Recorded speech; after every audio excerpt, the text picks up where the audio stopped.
course, I've been tying these knots for so long that they're second nature to me.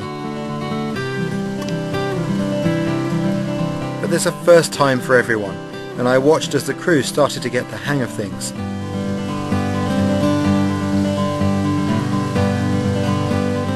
One of the great things about any journey is that it gives everyone a chance to learn.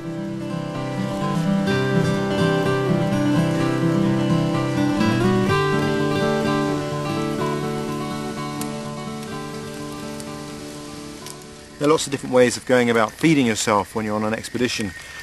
Normally we would have a central kitchen, bring in some food from outside and cook communally. But on this occasion we've got the rare luxury of having individual ration packs. I really like this way of living outdoors because there's a lot of autonomy and there's a lot of versatility. You can go anywhere, you've got a packed lunch already prepared, and it also brings the fun of sharing the bits you don't like with the bits that other people have got that they do like. It's just one of the things you need to consider when you're planning any sort of trip. It's common sense, really. But there are lots of ways of doing things wrongly. One of the most ludicrous I ever came across is recorded in the book White Waters and Black. It was written by an explorer called Gordon McCrae, who some have speculated was the inspiration for Indiana Jones. The book tells the story of an American expedition in 1923 that was supposed to be one of the most expensive and best equipped ever mounted to explore the Amazon. McCrae wasn't in charge of this expedition, however, and the record of it is a litany of one mistake after another. To spare their blushes, each member of the group is referred to solely by title: the director, the geologist, the botanist, and so on, because none of them acquitted themselves well. Perhaps not surprising. Of the 6 scientists, 5 had never even seen a jungle, nor apparently had ever travelled anywhere other than by train. You have to question the selection process with credentials like that. Equipment lists may have changed over the decades, but even by the standards of the 1920s, this one was excessive. 4 tons of equipment, much of it in heavy cases. At one stage, the mule train stretched 4 miles. And to cap it all, none of the boxes were labelled. When they did finally get through searching them all, they discovered that the expedition director had neglected to bring such essentials as cooking utensils and lanterns. As they journeyed deeper into the jungle, the speed with which the team fell apart was matched only by the scarcity of scientific findings of any worth. Perhaps not surprisingly, the expedition was riven with infighting. The director even quit, but McCrae obviously loved exploring as he stuck it out. Maybe he was having too much fun, mostly at the expense of the botanist. He was so busy inventing animal sightings for a book he hoped would make his name and fortune that he didn't realise McCrae and the entomologist were feeding him sightings of animals that lived anywhere but the jungle. At the time it was described as the highly unofficial account of an Amazonian expedition which could have been staffed by the Marx Brothers. I can't help but agree. Over-equipped expeditions like that are almost doomed to failure. In wilderness areas it's better to be equipped with bushcraft because knowledge doesn't weigh anything.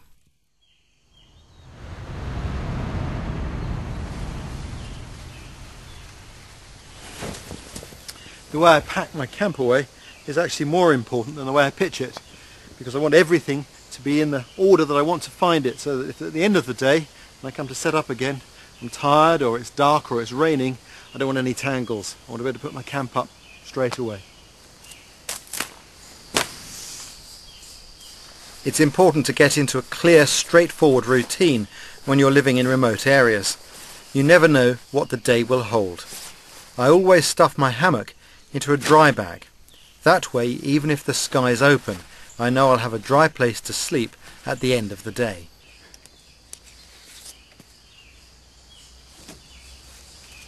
This is where you really get the benefit of all those quick release knots, especially if it's wet, when a well-practiced routine gives all the speed you need.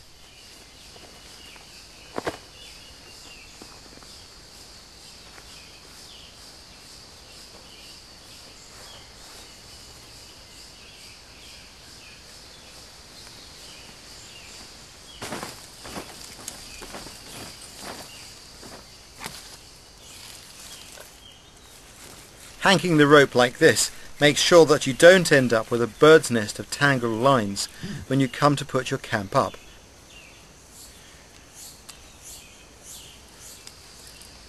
It's this sort of attention to detail that makes all the difference in bushcraft.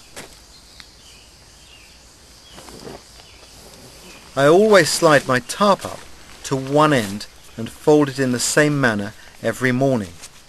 Remember, the aim is to pack all this as small as humanly possible. After all, everything has to fit into the rucksack on your back. It's hard to describe the sense of satisfaction this sort of routine brings, but there is a great stillness to be gained from taking responsibility for your own comfort and well-being day after day. Leaving one end of the roofline tied to the tree is just one of my little tricks that makes it easier to roll up the tarp and safer as you're not kneeling on the ground.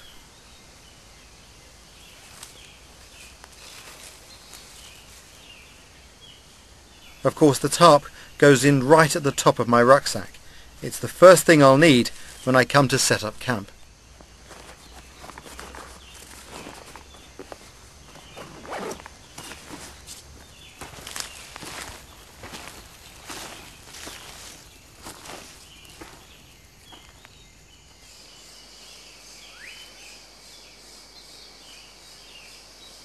After you've been in the rainforest for a couple of weeks, the routine of life takes over and you start to notice the details of the world around you.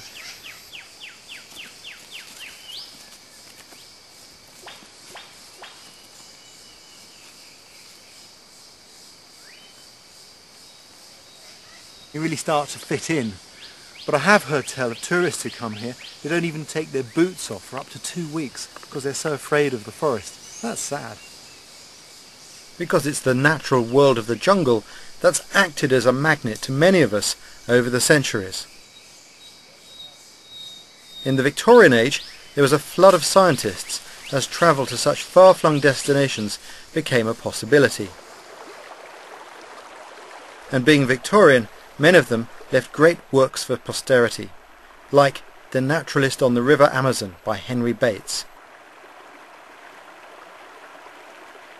Bates is perhaps best known for his theory on mimicry. Observing butterflies, he noticed that harmless species would mimic the colour of poisonous ones to avoid being eaten by predators. But I like his book because he is so obviously smitten with the jungle. Even today, his prose leaps out with admiration for this place. In these tropical forests, each plant and tree seems to be striving to outvie its fellow, struggling upwards towards light and air, branch and leaf and stem regardless of its neighbour. Charles Darwin described it as the best book of natural history travels ever written, and you don't get much higher praise than that. Bates describes jungles as being places of permanent summer, where growth has gone mad, and it's the survival of the fittest. But he found beauty in this dog-eat-dog world.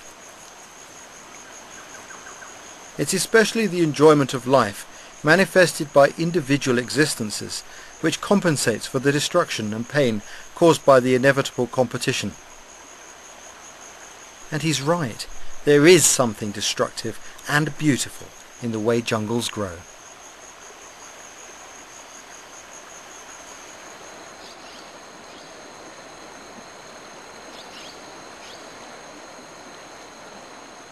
I've been to this area before. About 10 years ago, I visited the Sanamar people in the village of Mahawanya. Their way of life revolved almost entirely around bushcraft, knowing their surroundings intimately, using the river, hunting in the jungle, and a certain amount of farming. In the decades since then, I noticed that even the Ikwana